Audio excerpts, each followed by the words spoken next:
انسان کے گناہگار ہونے کے لیے اتنا ہی کافی ہے کہ جب کسی اللہ سے ڈرنے کو کہا جائے تو وہ یہ کہے کہ تم اپنا خیال رکھو۔ جب اللہ تعالیٰ نے اپنا فضل و کرم مجھ پر نازل کرنا چاہا تو میرے دل میں اسلام کی محبت پیدا کر دی۔ اے اہل روم، اسلام قبول کر لو یا جزیہ ادا کرنے پر راضی ہو جاؤ۔ اگر یہ دونوں باتیں منظور نہیں تو پھر میدان میں آ جاؤ۔ بہتری اور بزرگی اسلام کے علاوہ اور کہیں نہیں ہے۔ بہادری یہ ہے کہ آڑے وقت میں پڑوسی کا ساتھ دیا جائے اور مصیبت کے وقت صبر و تحمل سے کام لیا جائے۔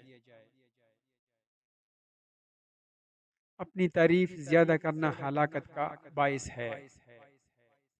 ذلت کی زندگی سے موت بہتر ہے۔ اگر تم چاہتے ہو کہ لوگ تمہاری تعریف کریں تو نیک کام کرو۔ وہ بات زبان سے نہیں ہوتی بلکہ عمل سے اور بری باتوں سے بچنے سے ہوتی ہے۔ مجھے بدکار منکر پر سخت تعجب ہے۔ کل وہ نطفہ کی صورت میں تھا اور کل وہ مردہ بن جائے گا۔ اللہ پر گمان نہیں، یقین رکھو تمہیں بہتر نہیں بہترین ملے گا۔ جو شخص اپنے آپ پر فتح حاصل کر لے اس کے لیے دوسروں پر فتح حاصل کرنا کچھ مشکل نہیں۔ انسان قدرت کا چھپا ہوا خزانہ ہے۔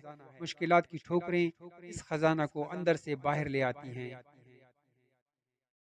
گناہ سے خوشی حاصل نہ کرو کیونکہ گناہ سے خوشی ہونا گناہ سے بڑھ کر ہے۔ کوئی بھی شخص اتنا طاقتور نہیں کہ وہ اپنا برا کیے بغیر دوسرے کا برا کر سکے۔ دشمن کو دل کی مہربانی اور احسان سے جیتو اور دوست کو نیک سلوک سے۔ جوانی میں ہی توبہ کا لطف ہے، بڑھاپے میں اگر توبہ نہیں کرے گا تو کیا کرے گا؟ اللہ تعالیٰ اور انسان کے درمیان ایک ہی پردہ ہے جس کا نام نفس ہے۔